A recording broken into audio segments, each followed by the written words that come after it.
दोस्तों, हज़रत ख्वाजा गरीब नवाज रहमतुल्लाहि अलैहि के 811वें उर्स मुबारक चल रही हैं। इस मौके पर हम आपको ख्वाजा साहब की 3 ऐसी बड़ी और मशहूर करामातों के बारे में बताने वाले हैं, जिसको सुनकर आप सभी का दिल खुश हो जाएगा। इसलिए आज का यह वीडियो आपके लिए बहुत खास है, आप इसको आखिर तक ज़रूर देखें। और सबसे पहले, अगर आपको हज़रत ख्वाजा गरीब नवाज से सच्ची मोहब्बत है तो आप इस वीडियो को दिल से एक लाइक ज़रूर कर दें और कमेंट बॉक्स में या ख्वाजा लिखकर शेयर भी कर दें, ताकि और भी लोगों के पास में यह वीडियो पहुंच जाए। तो चलिए दोस्तों, शुरू करते हैं। दोस्तों, हज़रत ख्वाजा गरीब नवाज रहमतुल्लाहि अलैहि को मदीना शरीफ की हाज़िरी के मौके पर अल्लाह के प्यारे नबी हज़रत मोहम्मद सल्लल्लाहु अलैहि वसल्लम की तरफ से यह बसारत मिली थी। आपने फरमाया था, ए मोइनुद्दीन, तू हमारे दीन का मोइन है, यानी कि मददगार है। मैं तुम्हें हिंदुस्तान की विलायत अता करता हूँ। जा अजमेर जा, वहाँ पर तेरी वजह से बेदीनी दूर होगी और इस्लाम रौनक वजीर होगा। अल्लाह के प्यारे नबी का हुक्म पाकर फिर हज़रत ख्वाजा गरीब नवाज अजमेर शरीफ की ओर रवाना हो गई और फिर आप अजमेर शरीफ तशरीफ़ ले आई। यहाँ पर आपकी वजह से फिर लोग दिन ब दिन इस्लाम कबूल करते चले गए। दोस्तों, यह उस वक्त की बात है जब अजमेर शरीफ में राजा पृथ्वीराज चौहान का राज था। जब राजा पृथ्वीराज ने यह देखा कि यहाँ पर लोग अपना धर्म छोड़कर इस्लाम कबूल करने लगे हैं, तो यह देखकर राजा पृथ्वीराज चौहान को बहुत तकलीफ होने लगी। इसलिए उसने अपने यहाँ के सबसे खतरनाक और खौफनाक जादूगर अजय पाल जोगी को हज़रत ख्वाजा गरीब नवाज के मुकाबले के लिए तैयार किया। अजय पाल जोगी अपने कुछ चेलो चपाटों की जमात लेकर ख्वाजा साहब के पास पहुँच गया। उस वक्त आप रहमतुल्लाहि अलैहि के साथ में आपके बहुत सारे मुरीद भी मौजूद थे। इसलिए आपने जादूगर अजय पाल जोगी को देखते ही अपने मुरीदों के चारों ओर एक घेरा बना दिया, यानी कि एक सर्किल बना दिया। और फिर आपने हुक्म फरमाया कि कोई भी मुसलमान इस घेरे से, यानी कि इस सर्किल से बाहर ना निकलना। इधर जादूगरों ने अपने जादू के जोर से उन पर पानी, आग और पत्थर बरसाने शुरू कर दिए, मगर उनके यह सारे वार उस घेरे के पास में आकर बेकार हो जाते। जब उनका यह जादू काम नहीं किया तो फिर उन्होंने ऐसा जादू किया कि हजारों सांपों को पहाड़ से उतारकर हज़रत ख्वाजा गरीब नवाज और आपके मुरीदों की ओर लपकाने लगे। मगर वो सांप भी जैसे उस घेरे के करीब आते तो वो वहीं पर आकर मर जाते। जब जादूगर अजय पाल जोगी के सारे चेले चपाटे नाकाम हो गए तो फिर वो खुद अपने जादू के जरिए से तरह तरह की सोबतें दिखाने लगा, मगर वो सब भी उस घेरे के पास में जाते ही गायब हो जाती। जब उसका कोई भी जादू ना चला तो फिर वो तिलमिला उठा। इसलिए फिर जादूगर अजय पाल जोगी ने एक बहुत बड़ा पत्थर पहाड़ से आपकी तरफ लुढ़का दिया, मगर वो पत्थर भी उस घेरे के पास में आकर रुक गया। इस तरह से फिर उसका कोई भी जादू असर नहीं किया तो वो पूरी तरह से बिफर गया और गुस्से से पेचो ताप खाते हुए अपना मिरक जला दिया, यानी कि हिरनी का चमड़ा उसने हवा में उछाल दिया और फिर कूद कर उस पर जा बैठा और उड़ता हुआ एकदम से बुलंद हो गया। यह देखकर वो सारे मुसलमान घबरा गए कि अब ना जाने ऊपर से हमारे ऊपर क्या आफत आएगी। मगर इस पर भी हज़रत ख्वाजा गरीब नवाज मुस्कुरा रहे थे। आपने फिर फौरन ही अपने नालेन मुबारक को, यानी कि अपने जूतों को इशारा किया।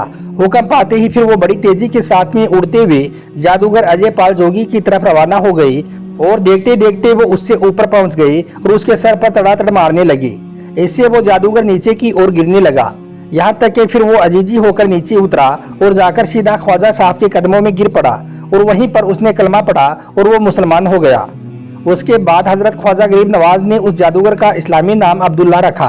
फिर वो ख्वाजा साहब की नजर फेज से विलायत के आला मुकाम पर फाइज हुआ और फिर वो अब्दुल्ला बियाबानी के नाम से मशहूर हुआ।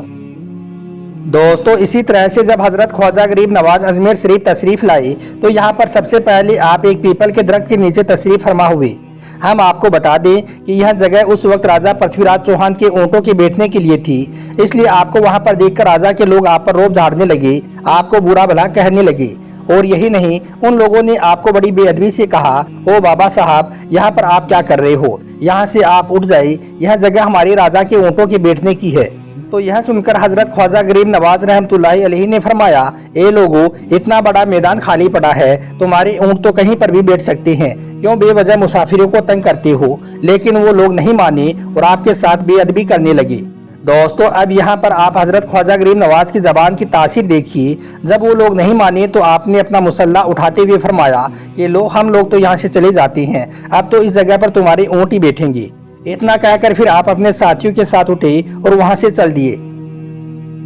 फिर अगली सुबह जब ऊँटों को चराने का वक्त हुआ तो वो चरवा उन ऊँटों को उठाने लगे तो उन्हें मालूम चला कि यह ऊँट तो इस जगह से उठ भी नहीं पा रहे हैं। उन्होंने फिर उन ऊँटों को मार मार कर जबरदस्ती उठाने की भी बहुत कोशिश की, लेकिन वो ऊँट तो अपनी जगह से हिले भी नहीं। यह देखकर वो चरवाहा परेशान हो उठे और सोचने लगे कि जो ऊँट हर रोज हमारे एक इशारे से उठ जाया करते थे, उन्हें आज क्या हो गया है। फिर उनको याद आया कि कल एक मुसाफिर फकीर ने उनसे कहा था कि अब इस जगह पर तुम्हारे ऊँट ही बैठेंगे। जब वो ऊँट अपनी जगह से नहीं उठे तो यह देखकर वहाँ पर धीरे धीरे लोग जमा होने लगे। कोई कह रहा था कि वो फकीर कोई बहुत बड़ा जादूगर है, तो कोई कह रहा था कि वो भगवान का कोई नया अवतार है। आखिरकार फिर जब यह बात राजा पृथ्वीराज चौहान तक पहुंची कि उनके ऊँटों पर किसी मुसलमान फकीर ने जादू कर दिया है, तो यह सुनकर राजा ने ख्वाजा साहब को एक पैगाम भिजवाया कि तुम कैसे फकीर हो जो बेजुबानों को बांध दिया है। यह बेचारे भूख और प्यास से मर जाएंगे, इसलिए मेहरबानी करके आप अपना जादू वापिस ले लो। यह पैगाम पाकर हजरत ख्वाजा गरीब नवाज ने फरमाया कि हम मुसलमान हैं और हम किसी के लिए कभी भी कोई बद्दुआ नहीं करते हैं और ना ही हम कभी किसी पर कोई जादू करते हैं।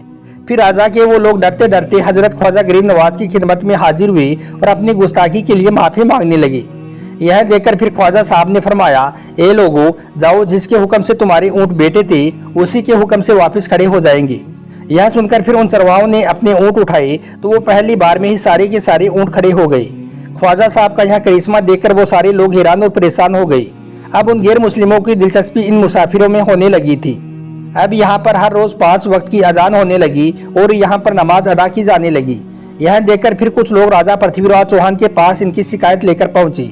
वो लोग कहने लगे, राजा साहब, हमारे यहाँ पर जो फकीर आए हैं वो सब के सब मुसलमान हैं। वो 5 वक्त की अजान देते हैं और फिर हमारे पवित्र तालाब पर आकर अपने हाथ मुंह धोकर उसको गंदा करते हैं। दोस्तों, हम आपको बता दें कि उस वक्त अजमेर में एक बहुत बड़ा और एक बहुत ही आलीशान मंदिर हुआ करता था। वो मंदिर सिर्फ राजा महाराजाओं और उनकी रानियों की पूजा पाठ के लिए खास बनाया गया था। उसी मंदिर के पास में एक तालाब था जिसका नाम आना सागर था। हिंदू लोग उस तालाब के पानी को बहुत शुभ और पवित्र मानते थे। उनका यह मानना था कि जो कोई इस तालाब के पानी में एक बार नहा लेता है तो उसके पिछले सारे पाप मिट जाते हैं। इसलिए वो लोग राजा के पास पहुंचे और ख्वाजा साहब की शिकायत करने लगे। वो कहने लगे कि वो मुसलमान हमारे पवित्र तालाब को गंदा करते हैं और यही नहीं, हमारे धर्म के खिलाफ बात भी करते हैं। वो कहते हैं कि यह मूर्तियां पूजने के काबिल नहीं है, यह तो महज एक पत्थर है, इसलिए इनको यहाँ से उठाकर फेंक दिया जाए। उन लोगों की शिकायत सुनकर राजा ने ख्वाजा साहब को पैगाम भिजवाया कि तुम लोग गोश्त खाने वाले हमारे पवित्र तालाब को हाथ मुंह धोकर गंदा कर रहे हो। इसको हम कभी भी बर्दाश्त नहीं करेंगे, इसलिए अब तुम्हारे लिए यही बेहतर होगा कि तुम लोग अब यहाँ से वापस चले जाओ। यह पैगाम पाकर हजरत ख्वाजा गरीब नवाज रहमतुल्लाहि अलैहि ने फरमाया कि यहाँ पर सारी दुनिया आती है और इस तालाब का पानी इस्तेमाल करती है, फिर हमारे यहाँ पर रहने से इस तालाब को क्या फर्क पड़ जाएगा। तो यह सुनकर राजा कहने लगा, और बाकी तो सब हमारे धर्म के हैं, लेकिन तुम लोग दूसरे धर्म के हो, इसलिए अगर आप लोगों ने आइंदा हमारे तालाब को गंदा किया तो हम आपके साथ में सख्ती से पेश आएंगे। राजा की यह बात सुनकर ख्वाजा गरीब नवाज ने अपने मुरीद हजरत कुतुबुद्दीन से फरमाया, ए कुतुबुद्दीन, शायद अगली बार हमारे पानी लेने पर राजा कोई फसाद खड़ा करे, इसलिए जाओ और तालाब से एक कासा यानी कि एक प्याला भर लाओ। यह सुनकर हजरत कुतुबुद्दीन एक प्याला लेकर तालाब पर पहुंचे और वो प्याला भरने लगे, लेकिन राजा के लोगों ने उनको वो प्याला भरने से मना कर दिया। लेकिन बाद में उन लोगों के सरदार ने कहा कि एक प्याले से क्या होगा, भर लेने दो। फिर इस शर्त पर उनको एक प्याला भरने की इजाजत दी गई कि तुम्हारे जिस्म का कोई भी हिस्सा हमारे पवित्र तालाब को न छूने पाए। इस शर्त को मानकर आपने फिर वो प्याला पानी से भर लिया, लेकिन जैसे ही वो प्याला पानी से भरा गया तो आना सागर का सारा पानी खुश्क हो गया और आना सागर की तह में सूखी मिट्टी उठने लगी। ऐसा लगने लगा जैसे कि यहाँ पर कभी कोई पानी था ही नहीं। अब इधर आना सागर का सूखना था कि पूरे अजमेर शरीफ में कोहराम मच गया। गली गली मोहल्लों में चीख पुकार मच गई। उसके बाद औरतें, बच्चे, बूढ़े सब के सब हजरत ख्वाजा गरीब नवाज की बारगाह में आए और मन्नत करने लगे। वो सब के सब कहने लगे, बाबा साहब, हम सबको इस परेशानी से निजात दिलाएं और हम सब पर आप मेहरबानी करें। अगर हमसे कोई गलती हो गई है तो आप हमें माफ कर दें। अब से आप तालाब में वजू कर लिया करें, लेकिन भगवान के वास्ते आप हमारे आना सागर को वापस कर दें। यह सुनकर ख्वाजा साहब ने अपने मुरीद हजरत कुतुबुद्दीन से फरमाया, ए कुतुबुद्दीन, जाओ और वो पानी का प्याला तालाब में वापस डालाओ। उसके बाद जैसे वो प्याला तालाब में डाला गया तो आना सागर का सारा पानी उछाल मार मार कर वापस तालाब में आ गया, मगर साथ ही इस पानी ने वहां पर मौजूद कई लोगों के दिलों को भी धो दिया। हिंदू धर्म की खुद अपनी तारीखी किताबों में मिलता है कि उस साल 32,000 लोगों ने एक साथ कलमा पढ़ा था और वो सारे के सारे मुसलमान हुए थे। और यही नहीं, उसके बाद हजरत ख्वाजा गरीब नवाज का जादू हिंदुस्तान में ऐसा चला कि लाखों की तादाद में लोग मुसलमान बनने लगे। तारीख की किताबें भरी पड़ी हैं कि ख्वाजा गरीब नवाज वो वाहिद शख्स है जिन्होंने 90 लाख से भी ज़्यादा लोगों को मुसलमान बनाया है। उसके बाद आज सदियाँ बीत गई, लेकिन आज भी आपका डंका वैसे ही बज रहा है और इनसे अल्लाह क़यामत तक ऐसे ही बजता रहेगा। अगर आपको हज़रत ख्वाजा गरीब नवाज से सच्ची मोहब्बत है तो आप कमेंट बॉक्स में या ख्वाजा लिखकर शेयर ज़रूर करें ताकि और भी लोगों के पास में यह वीडियो पहुंच जाए। आपका वीडियो देखने के लिए बहुत बहुत शुक्रिया।